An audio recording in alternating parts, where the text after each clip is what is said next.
The Ardennes Forest, December 1944. Winter had descended with a brutal grip. Snow blanketed the dense forest, a pristine white shroud over the landscape. The air was frigid, a biting wind whipping through the trees. The silence was eerie, broken only by the occasional crackle of ice or the mournful sigh of the wind. War had transformed this serene landscape into a battleground. The forest floor was scarred with trenches and foxholes. The smell of damp earth and gunpowder hung heavy in the air. The silence was deceptive, a prelude to the storm that was about to break. The Battle of the Bulge, Hitler's last gamble, was about to begin. Huddled in a foxhole, Private James Carter shivered uncontrollably. He was a young man, barely out of his teens, from a small town in Ohio. He missed the warmth of his home, the laughter of his family, and the touch of his sweetheart, Sarah. His heart ached for the life he had left behind. James pulled his thin blanket tighter around him, trying in vain to ward off the cold. He had never experienced such bitter cold before. The snow seemed to seep into his bones, chilling him to the core. He longed for the sun, for even a glimmer of warmth. Despite the cold, James felt a warmth spread through him as he thought of Sarah. She was his everything, his reason for fighting, his hope for the future. He pulled out a small notebook and a stubby pencil. With numb fingers, he began to write a letter to his beloved Sarah. "My dearest Sarah," he wrote, "as I sit here in this frozen foxhole, my thoughts drift to you. I can almost feel the warmth of your hand in mine, hear the melody of your laughter." Each word he wrote was a testament to his love, a beacon of hope in the darkness. James closed his eyes, conjuring up images of Sarah. He remembered the day they met at the town dance. He had been captivated by her beauty, her infectious laughter. He remembered their first kiss under the old oak tree, the promise of forever they had whispered to each other. He thought of their last day together, the day he left for war. Sarah had been so strong, her tears hidden behind a brave smile. He had promised to return to her, to build their life together.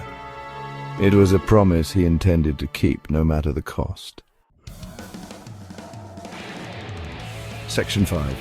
The fury unleashed. Suddenly the night erupted in a deafening roar. The earth trembled beneath him as artillery shells rained down from the sky. The German counteroffensive had begun. James was jolted back to the present, the memories of Sarah replaced by the harsh reality of war. Chaos reigned. The air was thick with the smell of cordite and the cries of wounded men. James scrambled out of his foxhole, joining his comrades in the desperate fight for survival. He fought with the ferocity of a man possessed, driven by his love for Sarah and his will to live. Section 6. A promise kept. A searing pain ripped through James's side. He collapsed to the ground, his breath coming in ragged gasps. He had been hit.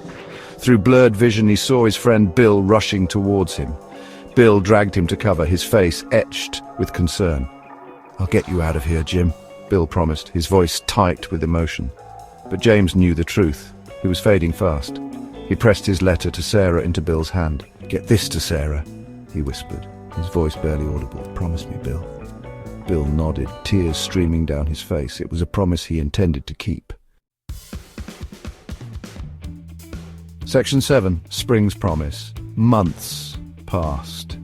The war in Europe finally came to an end. The world rejoiced, but for Sarah, the silence from James was deafening. She clung to the hope that he was still alive, that he would soon come back to her. Spring arrived, bringing with it the promise of new beginnings. One day, a weary soldier arrived at Sarah's doorstep. It was Bill, his face etched with the horrors of war, but his eyes filled with a sad determination.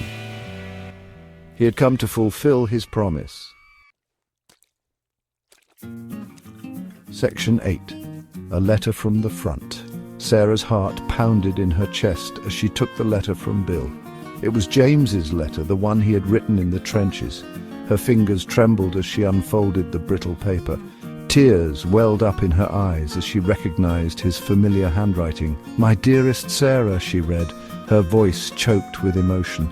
Each word, penned in the heat of battle, spoke of James's unwavering love for her. It was a message of hope and despair, a testament to the enduring power of love in the face of unimaginable loss. Section 9. Love's Eternal Flame. As Sarah read the letter, she felt a surge of emotions wash over her: grief for her lost love, gratitude for the time they had shared, and pride in the sacrifice he had made. James might be gone, but his memory, his love, would live on forever in her heart. She placed the letter close to her heart, a tangible reminder of the love they had shared. It was a love that transcended time and distance, a love that even the horrors of war could not extinguish. It was a love that would burn brightly within her, an eternal flame in the darkness.